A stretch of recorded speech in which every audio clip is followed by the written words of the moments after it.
illegally enter the United States, correct? That is correct. And this wasn't added to the federal code under President Trump. No, sir. Congressman, the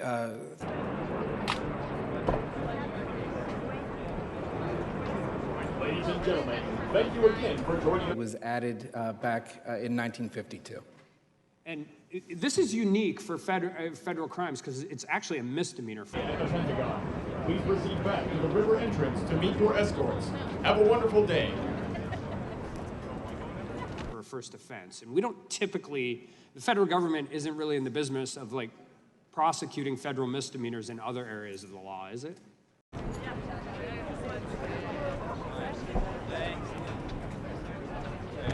Yeah, we're clear.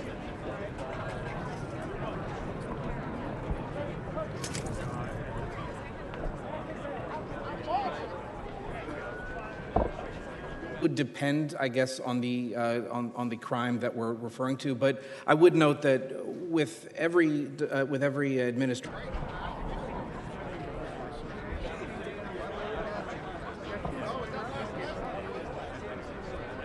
the Department of Justice has an Attorney General. That Attorney General sets priorities of prosecution. And you'd agree one of the reasons, I mean, we're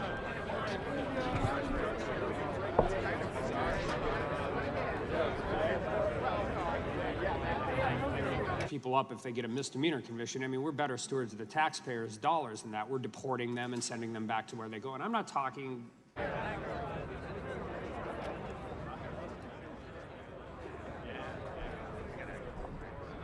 these asylum cases. I'm just saying you get an illegal, whatever, they get convicted of a misdemeanor, and then we work through ICE and get a deportation order. That would be.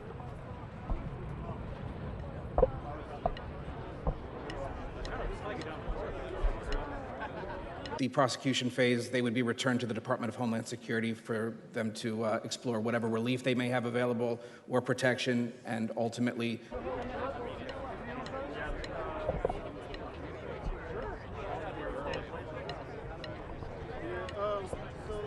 or to be removed. And one of the reasons for this is to deter illegal entry, correct? We still have to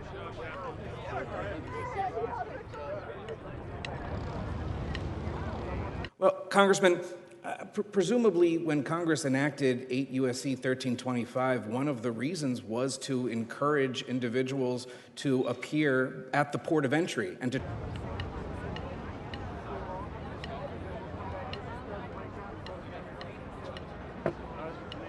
admission at the port of entry, as opposed to trekking through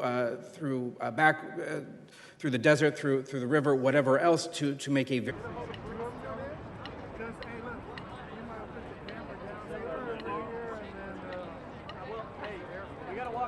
very dangerous journey into the United States. And there's another reason too, because illegal re-entry is no longer a misdemeanor. Illegal re-entry of a previously deported alien is a felony, right?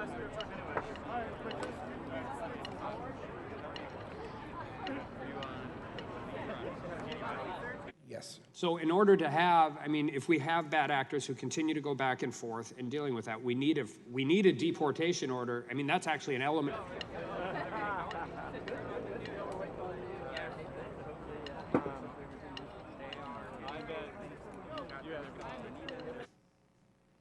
For illegal re-entry, yes, an element would be the deportation order. And so it's not only to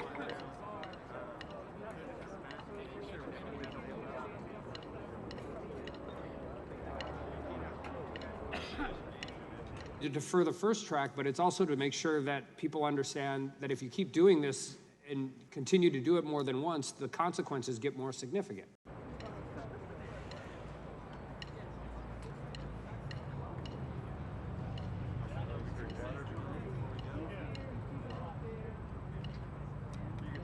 But I would also say that in terms of one of the most important parts of prosecuting 1325A is to really get at what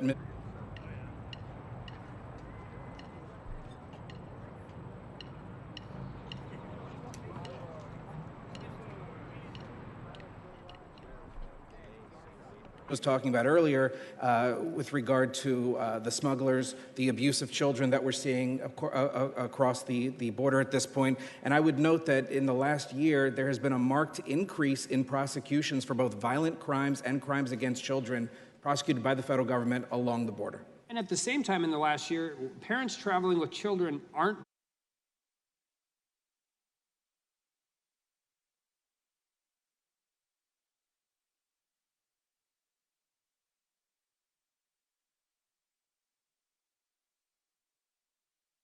heard for prosecution right now because of a executive order issued by President Trump? Congressman, I would defer to the Department of Homeland Security as to who is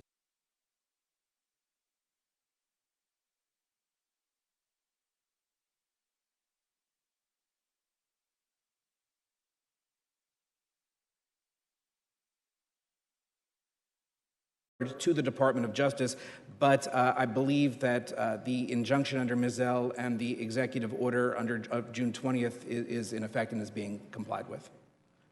That said, Congressman, I would also note briefly that as it's been stated, that the policy is no longer in effect. The zero tolerance prosecution